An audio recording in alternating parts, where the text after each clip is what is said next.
You're here for a reason. Maybe life feels overwhelming, too fast, too noisy, too out of your hands. You wake up, and before your feet touch the floor, you feel like you're already behind, pulled by obligations, flooded with distractions, and somewhere in the rush, your inner calm disappears. But it doesn't have to be this way. The ancient Stoics faced uncertainty too. They lived through exile, political unrest, betrayal. Yet they cultivated strength not by changing the world, but by mastering themselves. Marcus Aurelius once wrote, "You have power over your mind, not outside events. Realize this and you will find strength." This truth hasn't aged. It still holds. Because real control begins not in what happens to you, but in how you meet it. Today, you'll learn 10 Stoic habits that gently restore that control. Not in loud, dramatic ways, but in steady, grounded moments. Moments where you choose your focus, your reaction, your peace. These practices don't require perfection. They ask for presence. They ask for consistency. They invite you to build a solid inner life, so no matter what the outside world brings, you remain anchored. If a quieter, more deliberate life matters to you, consider subscribing. This space is for those who seek clarity when the world feels unclear. You're not lost, you're remembering. Let's begin. Number 1, own what you can control and release what you can't. You've probably felt it before, that weight in your chest, when life spins too fast and you can't seem to make it stop. Someone says something unkind. An email arrives at the worst time. A plan falls apart, and suddenly your peace vanishes. But what if the peace didn't come from fixing the chaos, but from not needing to? Marcus Aurelius left us a line that has carried through centuries. You have power over your mind, not outside events. Realize this, and you will find strength. And in that quiet sentence is your freedom. You can't always change your job, or fix someone's mood, or prevent unexpected problems. But you can change the way you meet those moments. You can direct your focus inward to your thoughts, your values, your next decision. Imagine a storm blowing through a valley. The trees shake, the birds scatter. But under the surface, a mountain stands unmoved. It doesn't try to control the weather, it simply endures it, rooted deep in what doesn't change. That's you.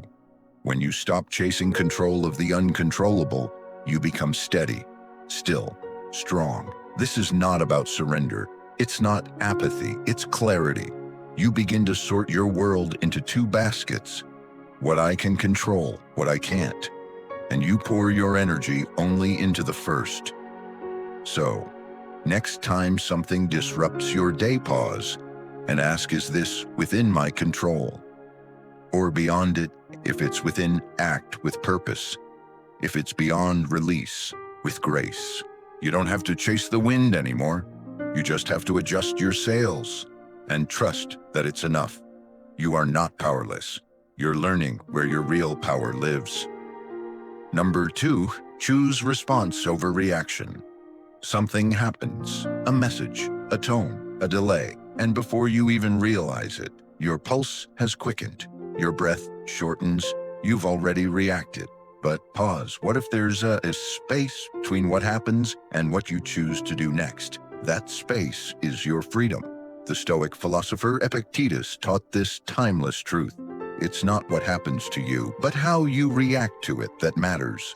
Most people live in automatic mode. They lash out, withdraw, overthink, regret. But you have another path. You can respond instead of react. It's like this. Imagine your mind is a pond. When it's calm, it reflects everything clearly. The trees, the sky, the truth. But drop a stone in it, and everything ripples, distorted, blurred, unclear. Your reactions are those stones. But stillness lets you see clearly. Choosing your response is an act of self-command, not to repress your emotions, but to guide them, to hold them gently, to give them space, and choose with intention. Next time something pushes your buttons, try this pause. Breathe, feel the urge to react, and don't count to 5. Then speak or act only if it aligns with your deeper self. This pause, just 5 seconds, can prevent hours of regret. It can protect relationships. It can preserve your peace. It's not about being emotionless. It's about being emotionally disciplined. So ask yourself, when I'm triggered, am I choosing my response or letting my emotions choose it for me? Because every time you pause before you react, you become stronger, wiser, more grounded, like a tree in the wind, bending but never breaking. Number 3, begin the day with Premeditatio Malorum. The morning begins. You open your eyes, and already your mind is racing with plans, pressures, possibilities. But the Stoics practiced a different kind of beginning. Not frantic, not fearful, but prepared, steady, unshakable. They called it Premeditatio Malorum, the premeditation of adversity, the quiet act of imagining what could go wrong, so you are not surprised by life, but ready for it. Seneca put it this way: the wise will start each day with the thought, "Fortune may take away all things." To modern ears, this may sound grim, but it's not. It's liberating. It's like putting on armor before battle, not because you want to be attacked, but because you want to walk with confidence no matter what comes. Try this before your day begins. Take one quiet moment. Say, close your eyes, and imagine a meeting being delayed, a rude email, a change in plans, a moment of exhaustion, a conversation that doesn't go how you hoped. Not to worry, but to rehearse. Because when life does throw something your way, you'll meet it with less shock, less resistance, and more grace. It's like warming up before lifting something heavy. You're not inviting difficulty, you're strengthening your ability to lift it. This practice builds a mindset of readiness. You stop asking, "Why is this happening to me?" and start thinking, "I knew this could happen, and I know who I want to be when it does." So ask yourself, what if your peace doesn't come from avoiding problems, but from being ready to meet them calmly? Each morning before the world gets loud, anchor yourself in this habit and step into your day already prepared to remain unmoved. Number 4, detach from the outcome. Commit to the process. You set a goal. You work hard. You hope, you wait, and then it doesn't happen. Not the way you imagined, not when you expected. And suddenly frustration rises, disappointment settles in. You question your worth, your path, everything. But the Stoics offer a radical shift. Let go of the outcome. Focus only on what you can do now and do it with excellence. Epictetus said, "Do not seek for things to happen the way you want them to. Rather wish that what happens happen the way it happens, and you will be happy." At first that sounds like surrender, but it's not. It's a deeper kind of strength, a strength rooted in the process, not the result. Think of a gardener. She plants the seed, she waters it, tends to the soil. She doesn't scream at the sky to make it grow faster. She knows the outcome is not hers to own, only the effort. You too are a gardener of your time, your habits, your mindset. What would happen if you gave your full energy to the doing, not the result? You'd show up fully without clinging. You'd take bold action without fear. You'd live in motion, not in anxiety. So in your daily life, write the email, practice your craft, make the call, do your best, then let it go. Let it land where it lands, because your peace should never depend on whether the world claps. It should rest in the quiet knowledge that you showed up with integrity. Ask yourself, am I chasing the reward or honoring the effort itself? Detach from the outcome, return to the work, and find freedom in the doing. Number 5, turn every obstacle into fuel. You face a challenge, an unexpected delay, a closed door, a moment where things don't go according to plan, and instantly the mind starts to resist. This shouldn't be happening. This ruins everything. This is the end. But what if it's just the beginning? The Stoics taught us not to run from obstacles, but to use them. Marcus Aurelius captured it perfectly. The impediment to action advances action. What stands in the way becomes the way. Read that again. What stands in the way becomes the way. It's like a fire. When you throw wood on it, the fire doesn't die. It grows stronger, brighter, hotter. The fuel becomes power. That's you. Setbacks, rejections, delays, they're not blocks. They're materials. You get to choose what to build with them. Resentment or resilience. When something interrupts your path, pause and ask, how can this situation train me? What muscle is this moment asking me to grow? Is it patience, courage, adaptability, humility? Every obstacle reveals something, and if you lean into it instead of away from it, you find strength you didn't know you had. Think of water flowing down a mountain. When it meets a rock, it doesn't stop. It flows around, over, or slowly wears it down. But it never says, this shouldn't be here. It just keeps moving. You can do the same. Life won't always follow your map, but it will offer you tools in disguise. So the next time something blocks your way, don't ask, how do I get past this? Ask, how can I use this? The obstacle is not the end of the story. It's a turning point, if you let it be. Number 6, practice voluntary discomfort. Comfort feels good. Warm blankets, perfect coffee, smooth schedules, no friction, no surprise. But the Stoics warned us comfort, if clung to, makes us fragile. It dulls the edges of our strength. It makes every inconvenience feel like a crisis. So they did something bold. They chose discomfort, not as punishment, as training. Seneca advised, set aside a certain number of days during which you shall be content with the scantiest and cheapest fare, with coarse and rough dress, saying to yourself, is this the condition I feared? He wasn't being dramatic. He was being deliberate. By experiencing less on purpose, you begin to see how little you truly need and how strong you really are. It's like a warrior who practices in the cold so he's ready for winter. He doesn't wait for hardship to toughen him. He prepares for it, and by doing so, he fears it less. You can do this too. Try skipping one luxury this week. Walk instead of drive. Eat something simple. Wake up early and sit in silence. Take a cold shower. Turn your phone off for a few hours. Not to suffer, but to remember, you are not fragile. You're adaptable, capable, resilient. Modern life tries to convince you that ease equals success. But comfort is not the goal. Strength is. And strength comes from friction, from effort, from occasional deprivation. When you face discomfort by choice, you're less shaken when life brings it uninvited. So ask yourself, when was the last time I challenged my comfort so that hardship wouldn't control me? You don't have to live in suffering, but every so often walk willingly into the wind, so that when storms come, they won't move you. You've already trained for them.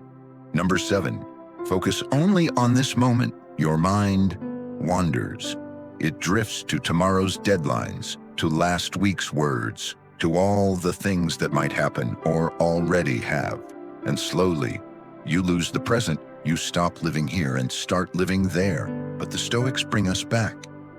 Again and again, they remind us, only this moment is real.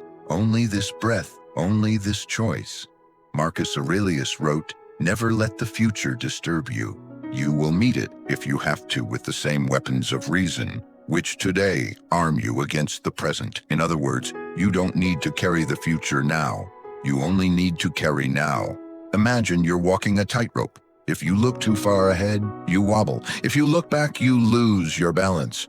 But if you focus on this step, you stay steady, you stay safe, you move forward. The present is your tightrope, and the moment you bring your full self here, you take back control. It's not about ignoring the future. It's about refusing to live there. So when your thoughts begin to spiral, pause, close your eyes, feel your breath, feel your feet, return to what you're doing, even if it's small, even if it's mundane. That's the power of presence. It turns ordinary life into sacred space. It gives you your mind back. It softens anxiety. It grounds you. Ask yourself, right now, am I here or am I lost in somewhere else? This moment is all you can act within, all you can control, all you ever truly have. So take it. Not the next hour, not tomorrow, just this. Peace lives here when you do. Number 8, surround yourself with virtue, not noise. The people around you shape your mind more than you realize. Their words, their habits, their values, they leave fingerprints on your thoughts. Every conversation, every influence leaves a trace. So the Stoics urged caution, not isolation, but intentionality. Seneca wrote, "Associate with people who are likely to improve you. Welcome those whom you yourself can improve." The process is mutual, for men learn while they teach. Virtue then is not just a personal effort, it's a shared current flowing between people, lifting you or pulling you under. Imagine a river. If the water is clean at the source, it flows clear all the way down. But if it's polluted early on, everything downstream suffers. Your conversations are your source. What you read, what you scroll, who you spend your time with, who you let shape your attention. Are they sharpening your mind or dulling it? Are they helping you return to your values or drifting you away from them? This isn't about judgment, it's about discernment. You don't need a circle of perfection, but you need a circle of direction. People who remind you through their presence of who you want to be. So reflect gently. Are my surroundings supporting my best self or simply echoing my distractions? Look at your digital world too. Your feed, your notifications, your influences. Trim what doesn't align. Expand what nourishes. Virtue is contagious, so is chaos. Choose to walk with those who choose depth, kindness, discipline, wisdom. And if you can't find them near you, let the Stoics themselves be your companions. Their voices still speak, still guide. In a noisy world, create a quiet circle. Fill it with meaning. Let it protect your mind. You're not alone, but you do choose your company. Number 9, remember Memento Mori. You wake up thinking there will be time. Time to change. Time to fix things. Time to start being the person you want to be. But the truth, the quiet, haunting, freeing truth is this: you don't know how much time you have. And neither did the Stoics. So they carried a phrase with them. A whisper they used to stay awake in their own lives. Memento Mori, remember you must die. Marcus Aurelius wrote, you could leave life right now. Let that determine what you do, say, and think. To modern ears, this may sound dark, but to the Stoics, it was a light, not to scare you, to wake you up. Because when you remember that nothing is guaranteed, not tomorrow, not even tonight, you begin to see life differently. Every word you speak, every step you take, every breath becomes more vivid, more sacred, more intentional. It's like standing at the edge of a cliff. The vast view in front of you reminds you of how high, how fragile, how beautiful the moment is. When you live with death in mind, you don't waste time. You don't hold grudges. You don't scroll endlessly. You don't wait to love or to begin or to forgive. You live, not recklessly, but urgently, with purpose. So carry the thought softly into your day. If this were my last morning, would I spend it this way? And if not, what would change? This isn't about fear. It's about clarity, about presence, about choosing how you meet each moment because you know it matters. Memento Mori, not as a threat, but as a guide, as a reminder that life is not promised but given moment by moment. So take it, live it, while it's still yours. Number 10, live by principles, not by feelings. Feelings rise like waves, strong one moment, gone the next. Some days you're motivated, other days heavy with doubt. If you let your feelings steer your life, you drift. You start projects and abandon them. You speak words you regret. You follow whatever mood knocks the loudest. But the Stoics held fast to something deeper, not emotionless, but anchored. Epictetus reminds us, no man is free who is not master of himself. Mastering yourself doesn't mean silencing feelings. It means learning to listen, but not obey every whim. Imagine a compass in a storm. Winds howl, clouds roll in, but the compass doesn't change. It keeps pointing north. That's what principles are, your inner compass. They guide you when feelings try to pull you off track. When anger says, lash out, your principle says pause. When fear says run, your principle says stand firm. When comfort says avoid, your principle says show up. So what are your guiding principles? Honesty, discipline, compassion, courage, name them. Write them down, carry them like armor, because moods will change. Motivation will rise and fall, but principles, when chosen carefully, remain. You don't wait to feel like it to do what matters. You do it because it aligns with who you've chosen to be. That's freedom, not being controlled by impulses but guided by conviction. So ask yourself, are my actions shaped by emotions or by values? Let your values speak louder than your moods. Let your principles lead, and feelings will find their place behind them. This is how you stay steady. In the chaos, in the noise, in the quiet. You don't have to feel strong to live with strength. You just need to follow your compass. Final reflection, the way back to yourself. You've made it through 10 Stoic habits, 10 quiet practices that don't shout but reshape you from within. And what have they all pointed to? That control doesn't come from forcing the world to obey you. It comes from remembering you are not powerless. You've just been looking for power in the wrong places. You've been chasing peace in outcomes, in approval, in comfort, in the future. But peace was always found right here in how you think, how you act, how you choose to live moment by moment. And the Stoics knew, without these habits, you drift. You react. You suffer needlessly. You hand your life over to every external force that passes by. So pause and ask yourself, what happens if I don't take this seriously? What does my life look like if I keep waiting for control to return on its own? You already know the answer. You've lived it. But now you know something else.